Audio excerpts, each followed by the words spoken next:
Young poet है। अभी तो 10th में हूँ। बचपन से ही मैं फैमिली की हेल्प कैसे मिली? कि कभी लिखना मत छोड़ना। स्टडीज है, अभी बोर्ड एग्जाम्स है। बोर्ड्स की प्रिपरेशन चल रही है।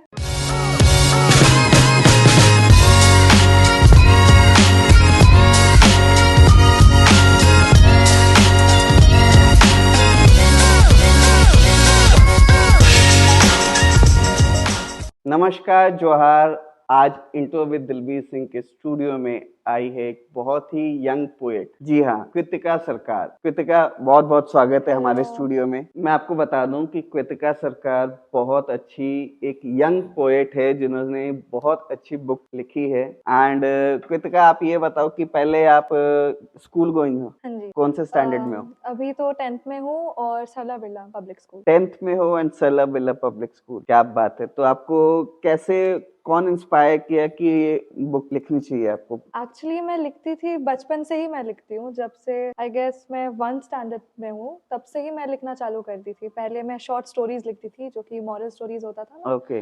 वो मैं लिखती थी। पापा के जो सभी बचे कुचे पेपर्स रहते थे, रफ पेपर्स, तो उसके पीछे लिखती थी, जो जिसमें ग्रामर्स बहुत गंदा रहता था। तो तब से ही मैंने लिखना चालू किया था। और लिखना, एक writing has always been something जो मुझे हमेशा कनेक्ट करता है खुद से ही। तो इसलिए मुझे बहुत पसंद है। थोड़ा सा हम लोग आपकी फैमिली बैकग्राउंड पे आते हैं। आपकी मम्मी का मुझे पता चला कि एक लॉयर भी है, सीनियर लॉयर है। आपके फादर भी सीनियर लॉयर है एंड साथ में CWC बोर्ड मेंबर भी है। तो थोड़ा सा आप बताइए कि उस फैमिली की हेल्प कैसे मिली। एंड फैमिली एक लॉयर है तो मतलब बुक्स एंड राइटिंग से बहुत ज्यादा उसका कनेक्शन है, तो उसी से आप इंस्पायर हुए, कैसे हुए? हाँ, बोल सकते हैं कि सपोर्ट तो हमेशा से बहुत ही ज़्यादा मिला है। इनफैक्ट जब मैं बोली थी कि मैं बुक लिखी हूँ, तो पापा का एक ही कहना था कि एक ही शर्त में अच्छा से पब्लिश करेंगे बुक, कि कभी लिखना मत छोड़ना। तो ये चीज़ तो कोई भी, जैसे हर राइटर चाहता है कि कभी वो लिखना ना छोड़े और हमेशा बुक पब्लिश करते रहा। और ये हर राइटर का एक सपना होता है कि हम बुक पब्लिश करें, सबको दिखाए मेरा राइटिंग स्किल्स। तो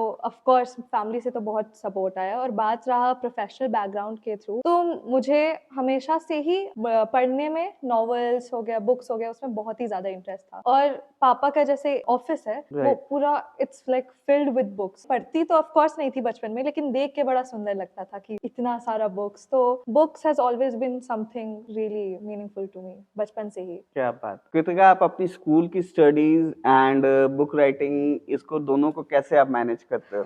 मैनेज तो करना मैं भी खुद ही सीख रही हूँ, क्योंकि मेरा ये बात है ना कि मुझे जो चीज बहुत पसंद है वो मैं बहुत ही ज्यादा करती हूँ। मेरा ये चीज है कि अगर मेरे को पहले बचपन में मेरे को डांस बहुत पसंद था, लेकिन अभी भी बहुत पसंद है, लेकिन जैसे पहले मैं प्रोफेशनली डांस करती थी और अभी स्टडीज के कारण मैंने उसको थोड़ा सा रोका है। तो मैं पहले डांस करती थी तो सिर्फ डांस ही करने लग जाती थी। और अभी जब से मैंने लिखना चालू किया, तो मैं बस लिखते ही रहती हूँ, मैं बस रीड ही करते रहती हूँ। तो मैं भी ये सीख रही हूँ, बिकॉज बैलेंस जिंदगी में बहुत ही इंपॉर्टेंट है। If you are doing anything, जैसे मैं भी ऑनगोइंग स्टूडेंट भी हूँ, अभी लिखना भी है मेरे को, because writing is my passion. So balance मैं भी सीख रही हूँ, और जब मैं सीख जाऊंगी तब मैं बताऊंगी कैसे मैनेज कर रही हूँ। क्या बात है। मतलब अभी भी आप मैनेज कर ही रहे हो। इवन आपके बोर्ड स्टडीज है, अभी बोर्ड एग्जाम्स है, तो उसकी प्रिपरेशन कैसे चल रही है? बोर्ड्स की प्रिपरेशन चल रही है बस। बिकॉज क्योंकि अभी आपने बुक रिलीज की है एंड बोर्ड एग्जाम सिर पे है, तो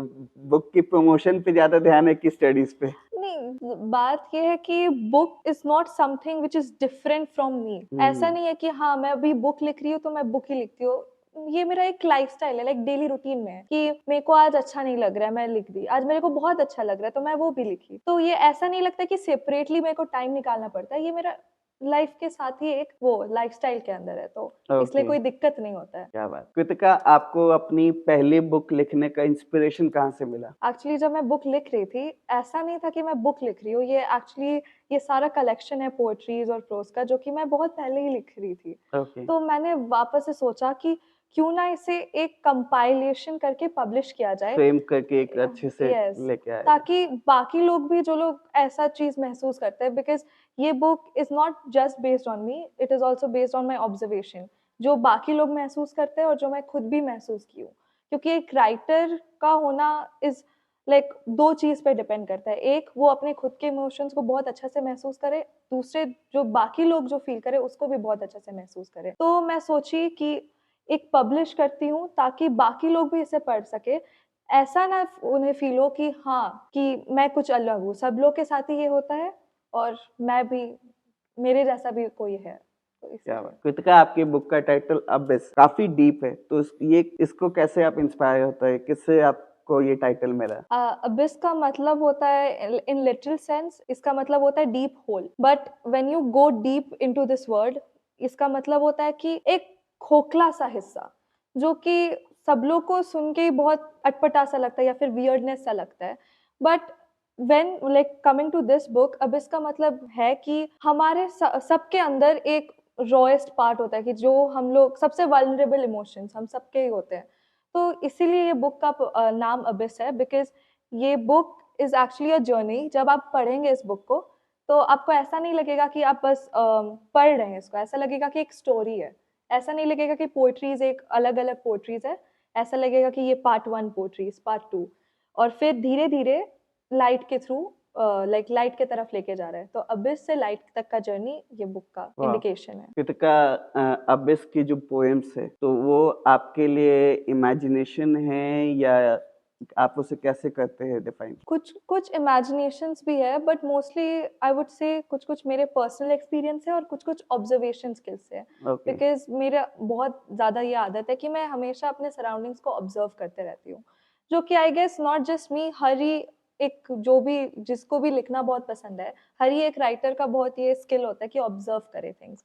तो it's based on observation and my personal experience. क्या बात कृतिका, क्या राइटिंग स्किल जो आपकी है तो वो आपका देखने का नजरिया लोगों से बदला है या क्या है? राइटिंग स्किल्स के कारण मेरे को लगता है कि मैं और ज़्यादा लोगों पे ध्यान दे रही हूँ। जैसे मेरे आसपास क्या हो रहा है, सब लोग कैसे बिहेव करते हैं, सब लोग के बिहेवियर चेंजेस में, मेरे ही चेंजेस में। तो वो ऑब्जर्विंग के कारण और राइटिंग के कारण ऑफ कोर्स मैंने देखा है कि मेरे देखने का नज़रिया भी बहुत बदला है। जैसे पहले बहुत एक एग्ज़ाम्पल लेती हूँ, जैसे पहले अगर कोई बादल देखता है तो बादल ही देखता है, लेकिन अगर मैं अभी देखती हूँ तो अभी बादल देख के बहुत सारे मेटाफर्स या फिर खुद से ही लाइन्स फॉर्म होने लग जाते हैं, जो कि मन करता है कि चलो इसके बारे में भी फिर से लिखो। लिखो। तो कोई भी रैंडम चीज़ अभी जब जब आप लिखना चालू करेंगे, तो आपको मन करेगा हर एक चीज़ जो आपके सामने दिख रहा है, सबके बारे में ही मैं लिखूँ कुछ ना कुछ। क्योंकि आप सबसे ही एक ना एक इमोशंस कनेक्ट कर सकते हैं। जैसे बादल चल रहा है, तो उससे आप कोई इमोशंस कनेक्ट कर लिए। कोई पड़ा हुआ सामान है, उससे भी आप कोई इमोशंस कनेक्ट कर लिए। तो writing in short has helped me be more empathetic and emotional. Kritika, जब आपकी बुक लॉन्च हुई तो उस टाइम सबसे ज्यादा इमोशनल मोमेंट क्या था? Emotional moment. मतलब आपको कैसा फील हुआ कि आपकी जो हाँ, बुक लॉन्च हुई, आपकी पूरी फैमिली साथ में थी? हाँ, तो पूरे फैमिली साथ में थी, प्लस मेरे बहुत सारे रिलेटिव्स और मेरे सारे फैमिली फ्रेंड्स आए थे। तो ये देख के मुझे बहुत ही अच्छा लगा, इतना सपोर्ट मिल रहा था और इतना बहुत खुशी का माहौल था। और जैसे कि मुझे तो ऑनेस्टली बहुत अजीब लगता है जब आप कोई ऐसे, क्योंकि मेरे सारे पोएम्स मोस्टली सारे सैड, ग्रीफ काइंड ऑफ है। तो जब आप ऐसा चीज़, इतना रॉ चीज़ आप पब्लिश करो ताकि सब लोग देखें, तो थोड़ा-सा तो वियर्डनेस फील होता है। लेकिन उसके बाद जब आप मैंने सुना कि बाकी लोग कैसा वो दे रहे हैं, रिव्यूज़ दे रहे हैं, तो मेरे को उतना ही अच्छा फ़ील होने लगा, क्योंकि एक जन मुझे बोले थे कि तुम्हारी बुक पढ़ के मुझे फ़ील हुआ कि मुझे कोई फ़ील कर पा रहा है, मेरे ओके। इमोशंस को फ़ील कर पा रहा है। तो ये सब जब मैंने सुना तो मुझे और मोटिवेशन मिलता है कि हाँ, और लिखती हूँ और पब्लिश करती हूँ बुक्स ताकि लोग पढ़ें उन्हें। आपने अपने स्कूल में भी अपने प्रिंसिपल एंड अपनी टीचर्स को बुक दिया है, तो कुछ उनका रिव्यू आया या उनका कुछ क्या रिएक्शन था? हाँ, तो जैसे मैंने बुक दिया था, एक मैम है मेरी, कविता मैम, एंड वो मैम मेरे को हमेशा से ही सपोर्ट करते आ रही है। तो मैंने उनको दिया था, तो उनका जो चेहरा में खुशी था ना और प्राउडनेस था, वो महसूस हो रहा था कि जैसे कि मेरी ही खुद की गार्जियन है वो। और जब ये दिखता है तो बहुत ही अच्छा लगता है, और उन्होंने बोला कृतिका ऐसे ही आगे बढ़ते रहो। और टीचर्स से ज़्यादा स्टूडेंट्स भी, जैसे मेरी एक जूनियर ने बोला, दीदी आपको देख के बहुत इंस्पायर फील होता है, आपको देख के मन करता है कि मैं भी ऐसा करूँ।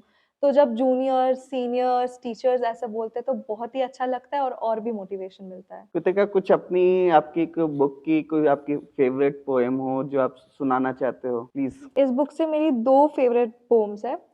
फर्स्ट है अबिस, उस पोम का ही नाम अबिस है, जो कि 3 पेजेस का है। ओके, तो वो बहुत ही लंबा है, तो सुनाऊँगी तो श्योर। नहीं। सुनाऊँ? आप 2 लाइन हमें सुना दो। अच्छा, ठीक है। I'm stuck in the mirror maze of this abyss, leaving one only to enter another. The darkness kept from my sight hunts me, for they won't steal my crimson trust. Greeting me disguised in white, the voice in my head echoes and asks, why do they want to see me suffer? Did I do something wrong, or a sin of my rights? The curse of this sin shall forever inscribe itself in my veins. Darkness is truly a mischievous treasure. Wailing loyalty, shattering my trust like glass.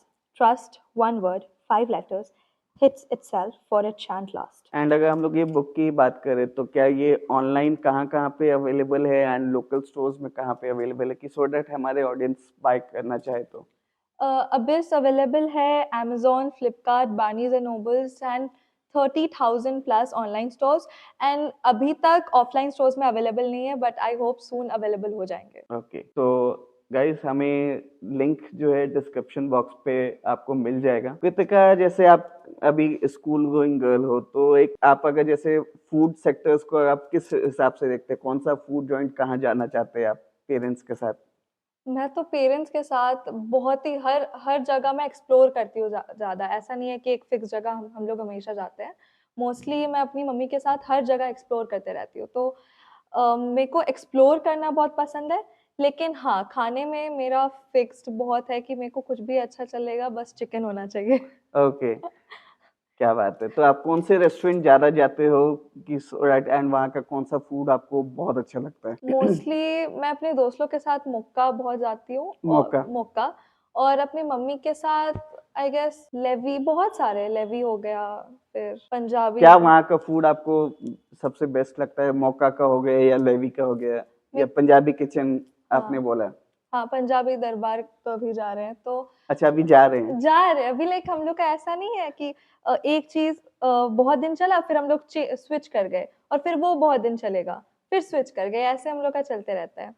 तो मेरे को मोक्का का तो सबसे बहुत पसंद है pasta, levy का मेरे को पिज्ज़ा बहुत पसंद है, एंड पंजाबी दरबार का मेरे को चिकन बहुत पसंद है। क्या बात है। कृतिका, आपकी बातें सुन के बहुत मज़ा आया एंड ये बुक मैं खुद अभी रीड करूँगा। मैंने अभी तक पढ़ी नहीं थी। तो अब मैं पढ़ूँगा एंड आप भी ये कृतिका की बुक ऑनलाइन जगह पे जहाँ-जहाँ पे डिस्क्रिप्शन बॉक्स में मैंने डाल दिया है कि आप ज़रूर ऑर्डर करें। एंड कृतिका, आप ये बताइए कि हमारी ऑडियंस को आप या जो आपके यंग क्राउड है जो आपको देख रहा है, उन्हें आप क्या मैसेज देना चाहेंगे? मैं मैसेज यही देना चाहूँगी कि more than focusing like materialistic things में, ऑफ कोर्स हम अभी यूथ है, तो हम लोग को बहुत मन है कि हम लोग ये सामान खरीदें, वो सामान खरीदें, विच इज़ वेरी नॉर्मल, मेरे को भी बहुत मन करता है। But also focus on giving people rather than just taking from people. कि अगर सोसाइटी में बाँटो, जैसे बहुत सारे लोग हैं जो लोग बहुत नीडी हैं, तो ये सब बाँटना सीखो, rather than just focusing on taking, focus on giving more. क्या बात! तो गाइस, इंटरव्यू विद दिलबीर सिंह में आज इतना ही। मिलते हैं नेक्स्ट एपिसोड में नेक्स्ट गेस्ट के साथ। नमस्कार।